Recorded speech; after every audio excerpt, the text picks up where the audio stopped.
नमस्कार मित्रों, मैं सुनील सिंह चौहान आपके अपने चैनल सूर्यवंशम ज्ञान सागर में आपका स्वागत करता हूं। और आज हम विज्ञान की सीरीज में आपके लिए लाए हैं विटामिन।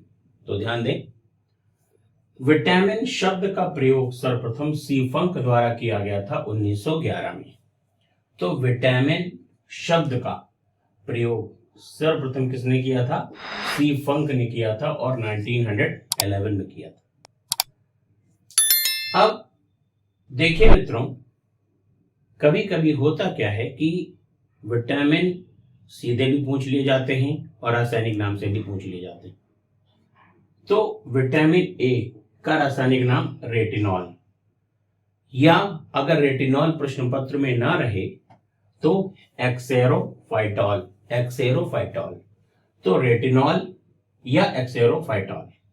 विटामिन ए की कमी से हो जाती है रतौंधी। ये सामान्य प्रश्न है और सभी को मालूम है। Vitamin B1 thymine. Vitamin B1 का रासायनिक नाम thymine. Vitamin बी2 riboflavin. Vitamin बी2 riboflavin. Vitamin B6 pyridoxine. Vitamin B12 का रासायनिक नाम साइनोकोबालामीन। Vitamin C ascorbic acid. Vitamin D calciferol. Vitamin E tocopherol. Vitamin K नेफ्थाक्विनोन। Vitamin E की जब कमी होती है तो पुरुषों में नपुंसकता और स्त्रियों में बंधता आ जाती है, बांझपन आ जाता है। इस कमी को पूरा करने के लिए विटामिन ई का सहारा लिया जाता है। और विटामिन के की जब कमी होती है तो रक्त का थक्का नहीं बनता। यह बहुत ही महत्वपूर्ण बात है। किसी भी व्यक्ति का अगर एक्सीडेंट हो गया है और ब्लड निकल रहा है और अगर विटामिन के की कमी है तो ब्लड बह जाएगा। इसका रासायनिक नाम है नेफ्थाक्विनोन और दूसरा नाम है फिलोक्विनोन। तो चाहे नेफ्थाक्विनोन आ जाए या फिलोक्विनोन आ जाए। देखिए, विटामिन के कई स्रोत हैं।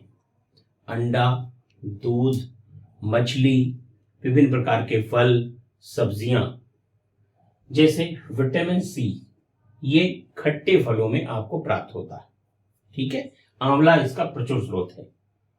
स्ट्रॉबेरी भी, वहां भी इसमें भी आपको विटामिन सी मिल जाएगा। आप देखिए, विलेयता के आधार पर, ठीक है, या घुलनशीलता के आधार पर विटामिन दो प्रकार के होते हैं मित्रों। एक जो जल में घुलनशील होता है और एक जो वसा में घुलनशील होता है, यानी कि फैट में। आइए देखते हैं।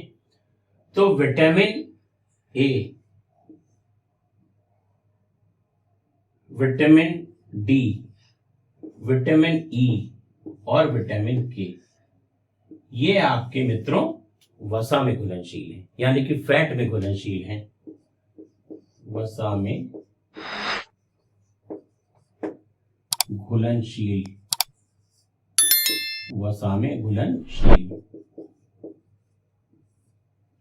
और विटामिन बी और सी, विटामिन बी और सी जल में घुलनशील है, जल में घुलनशील है, घुलनशील। अब आपसे एक प्रश्न पूछा जा सकता है कि कौन सा ऐसा विटामिन है जो ग्रुप में मिलता है? तो वो है विटामिन बी। विटामिन बी, यहां पर आप देख रहे हैं B1, B2, B6, B12। ये वो हैं जो आपके परीक्षा में पूछे जाते हैं। जैसे विटामिन B9 है, folic acid, not so important. अब यहां पे एक बार फिर आप रिवीजन करिए। Vitamin A retinol, vitamin B1 thiamine, B2 riboflavin, B6 pyridoxine, B12 cyanocobalamin. इसमें मित्रों कोबाल्ट होता है। विटामिन B12 जब आप लेंगे तो उसमें कोबाल्ट मिलेगा आपको। Vitamin C ascorbic acid, vitamin D calciferol, vitamin E tocopherol, vitamin K naphthoquinone या फिलोक्विनोन। विटामिन शब्द का प्रयोग सबसे पहले किसने किया? सी फंक द्वारा किया गया था। सी फंक द्वारा किया गया था। वसा में घुलनशील ए, डी, ई और के, और जल में घुलनशील विटामिन बी और सी। देखिए मित्रों, विज्ञान एक ऐसा टॉपिक है जहां पर बिल्कुल नेक टू नेक आपकी शुद्धता होनी चाहिए।